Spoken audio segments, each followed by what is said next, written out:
Two quarterbacks in the same draft, a defense with holes and a fan base with a chip on their shoulder.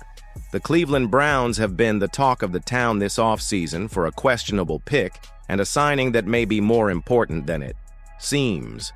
The franchise ignored Travis Hunter at the top of the draft and gambled on two QBs, including Dillon Gabriel, who is already being called a huge mistake. And on the other side of the ball, the secondary was in shambles until an experienced veteran arrived on the sly. But can he handle it? Leave a like and come find out more. The Cleveland Browns are catching some serious heat this offseason, and it all boils down to one head-scratching move in the draft that has fans and analysts alike scratching their heads.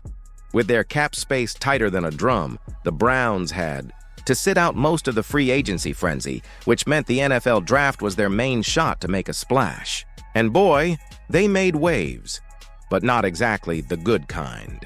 Cleveland decided to steer clear of Travis Hunter with the number 2 overall pick, a decision that already raised a few eyebrows. But what really lit the fuse was what they did later, double-dipping. At quarterback, they snagged Dillon Gabriel in the 3rd round and then circled back to scoop up Shedeur Sanders in the 5th. Now, Sanders, that pick's been pretty well received. Many thought he could have gone in the 1st round. So getting him for basically pennies was seen as a steal. Gabriel, though, that one's been torched from all sides. Bleacher Report's Gary Davenport even went as far as calling the Gabriel pick one of the 6 worst moves of the entire offseason. Harsh? Maybe. But he makes a case. His take?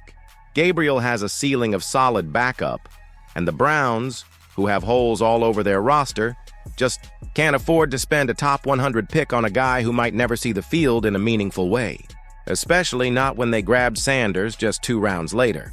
Sure, Gabriel had a flashy final year at Oregon. He finished 3rd in the Heisman voting. But scouts aren't sold that his game translates to Sundays, and it's not like he'll have a clear path to playing time in Cleveland. The Browns already brought in Kenny Pickett and re-signed Joe Flacco, so Gabriel's looking at a crowded QB room with little room to climb. Long story short, Cleveland's draft left folks scratching their heads, especially at quarterback. And unless Gabriel pulls off something miraculous, this pick could go down as a major miss. Think the Browns overthought this one? Would you have bet on Dillon Gabriel before Shedeur Sanders? Comment below, because the next news story shows that the Browns may have gotten a lot more right on defense than on offense. With Juan Thornhill getting the boot and Rodney McLeod calling it a career, the Browns' safety room was starting to look like a ghost town, unless you count a couple of guys with just 2 NFL appearances between them. So with nearly 1,000 snaps of experience suddenly gone from last year's defense, Cleveland had to do something to avoid rolling into 2025 with a secondary held together by duct tape and hope. And now, they've made their move. According to NFL Network's Mike Garafolo, the Browns are signing veteran safety Damontae Kazee, formerly of the Steelers, in what looks like a classic late off-season depth ad. Kazee might not be the flashiest name on the market, but he brings 9 years of NFL experience and a history of making plays, including leading the league in interceptions back in 2018. That was with the Falcons, where he first made a name for himself after coming in as a 5th-round pick out of San Diego State. Cleveland's safety situation was clearly in flux. Grant Delpit and Ronnie Hickman are locked in as the projected starters. But behind them, it was a whole lot of unknown, especially with guys like Trey Dean and Chris Edmonds offering more preseason hope than proven production.